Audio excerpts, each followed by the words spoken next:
Welcome back, everybody. We're diving deep today into something that um, Mhm. impacts all of us, but sometimes doesn't get the attention it deserves. Right. State government. Absolutely. It's so important and so fascinating how it all works. Yeah, so we're going to really get into the nitty-gritty of it all. Let's do it. And for this deep dive, I thought maybe we could use a scenario. Like imagine Okay. a district, we'll call it Padalpuram. Purim. I like it. And this district is hit with this serious health crisis. Oh. People are getting sick. There's a water shortage. Sanitation systems are That's, failing. that's a tough situation for Yeah, sure. so this is where we really start to see, okay, how does state government step in? Right, exactly. Because Yeah. this situation raises so many questions about responsibility and, who's in charge of fixing it. Totally. So first off, we need to understand, like, who are the main players here? Yeah, the key players in this whole system. Yeah. Well, at the very heart of it all are elected representatives. We call them MLAs. MLAs, right. Short for members of the Legislative Assembly. Okay, I've heard that term. Yeah. But honestly, like, can you remind me what they actually do? Of course. Of course. So think of it this way. Each state is divided into these areas called constituencies, Okay. and each constituency elects one MLA to represent them in the government. So it's like having someone who's, like, fighting for my neighborhood in the state government. Exactly. They're your advocate at the state level, bringing your concerns to the forefront. Okay, so if I'm living in, like, our hypothetical Padalpuram, my MLA is, like, my voice Or in the state government. they're advocating for better infrastructure health care, and in this case, addressing that health crisis we talked about. Okay, that makes sense. But I'm guessing there's a lot of MLAs across the state. Oh, yeah. So how do they all work together? That's where the Legislative Assembly comes in. Mm. It's the central body where all the elected MLAs come together to actually govern. Okay, so it's not just like a room full of people sitting around. No. It's a very lively place full of debates, discussions, and all the decision-making happens there. So this legislative assembly is like where the action really happens. Exactly. It's the engine of the state government. Yeah. It's where laws are made, budgets are approved, and the government is held accountable for what they do. Okay, I'm starting to get it. So we have MLAs representing their areas, and they all meet in this assembly. Right. But how does a government actually get formed? Like, who ends up in charge? That's a great question. So the political party that wins the most seats in the assembly gets to form the government. Cool. For example, remember the 2017 Himachal Pradesh Assembly elections? The BJP won 44 out of the 68 seats, a clear majority. Wow. So they were the ones calling the shots. They were. What about the other MLAs who weren't from the BJP? Right. So they become what's called the opposition, Okay. and they play a really important role in our democracy. In this case, the INC, with 21 seats, became the main opposition party. So basically, they're there to keep the ruling party in check. Exactly. They challenge their decisions, make sure they're acting in the best interest of everyone. Got it. So it's like a balance of power. Exactly. No one party gets to run wild. You got it. Okay, that makes a lot of sense.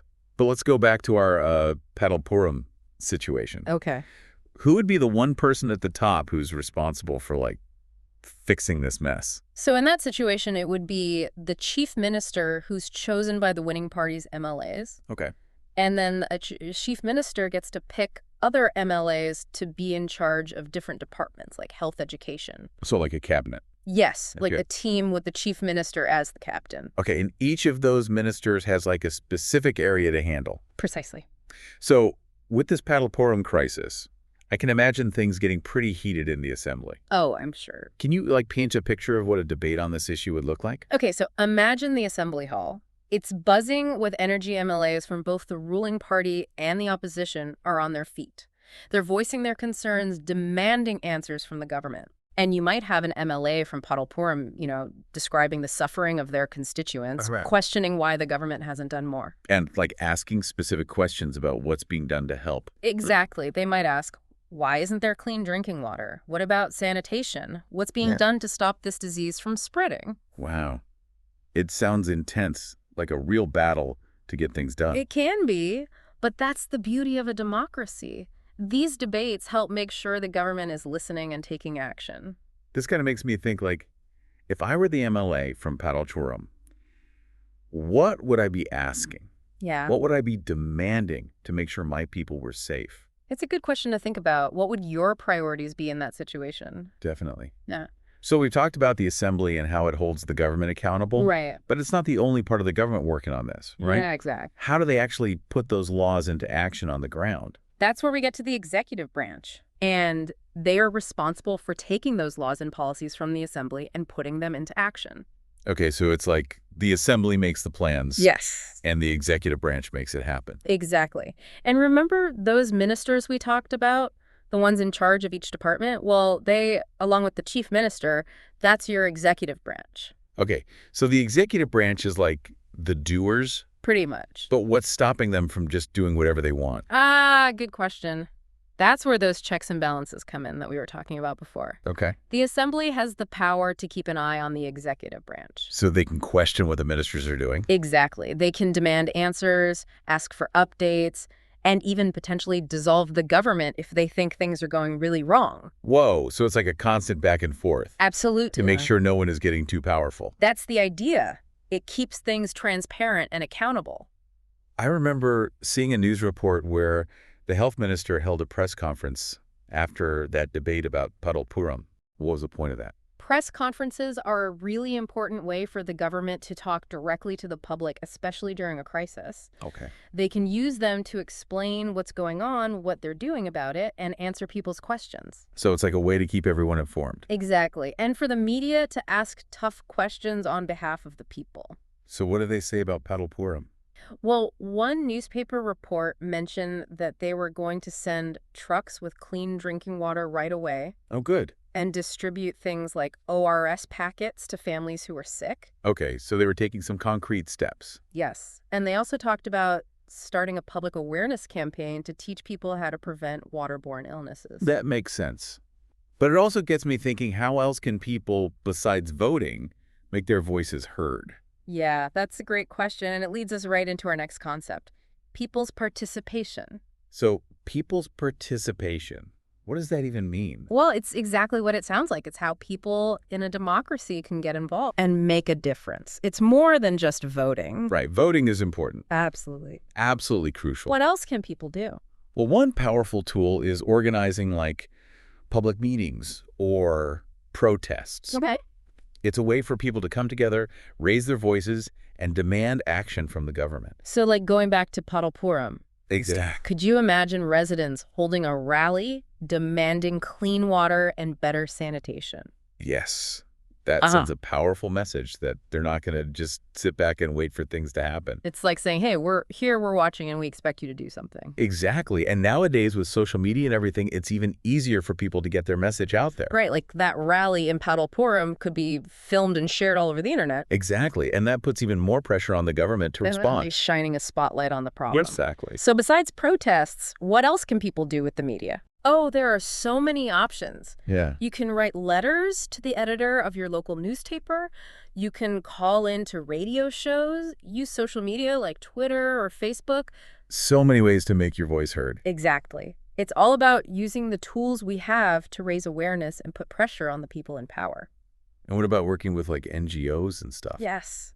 That can be super effective. Those organizations often have a lot of expertise in specific areas, and they can help amplify those community voices. So if I'm really passionate about like clean water in Padal Puram, Yeah. I could team up with an NGO that specializes in water issues. Exactly. They can provide resources, guidance, and support. It's all about working together for change. Okay, so we've talked about how people can participate outside of elections. Right? But let's go back to the assembly for a sec. Okay. How do they actually make laws to address things like the water crisis? So imagine the assembly like this giant workshop where ideas are turned into action. Okay. In this case, an MLA might propose a new law. To like improve water sanitation or infrastructure? Yeah. So they could say, we need to have regular water quality testing or upgrade the sanitation systems. Yes.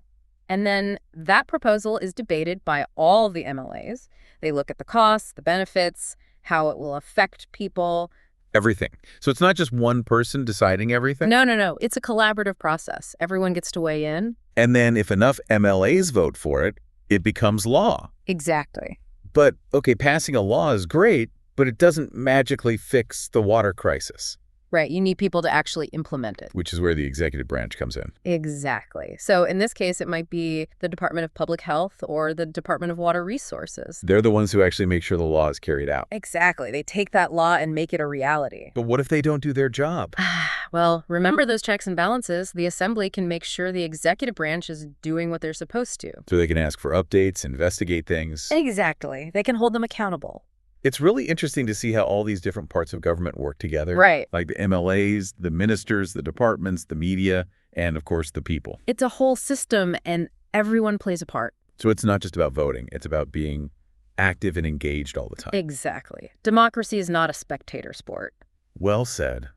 We've covered so much ground today. Well, yeah. MLAs, the Assembly, the executive branch, how people can participate. It's been quite a deep dive. It really shows how understanding how this all works can make a difference. Absolutely. Knowledge is power. When people know how the government works, they can actually make change happen. It's like instead of just feeling frustrated, you can be like, okay, here's what I can actually do about it. Right. You can contact your MLA, you can go to town hall meetings, you can organize petitions, work with advocacy groups. There's so many options. So many ways to get involved. Yeah. So let's say I'm really passionate about this water crisis in Padalpuram. What's something I could do like right now to start making a difference? Well, you could start by looking into organizations in your area that are already working on these issues. There are so many NGOs and community groups that are dedicated to things like water sanitation. Yeah, I could volunteer or donate or something. Exactly. Every little bit helps. And if you want to be more direct, you can always reach out to your MLA. That's right. I can just contact them. Yeah, they're your representative. It's their job to listen to you and advocate for your community. It's pretty cool to think I could actually talk to the people making these decisions. You can, and even if it feels like just one voice, if enough people speak up, it can really make a difference. So it all comes back to participation. Exactly. Democracy is all about being an active participant, not just sitting on the sidelines. Well said. It's been a really eye-opening deep dive today. It has. We've learned about MLAs and the Assembly and the executive branch and how people can get involved. And hopefully everyone listening feels a little more empowered to make a difference in their own communities. Exactly. So go out there and be the change you want to see. Thanks for joining us on this deep dive, and we'll catch you next time for another one.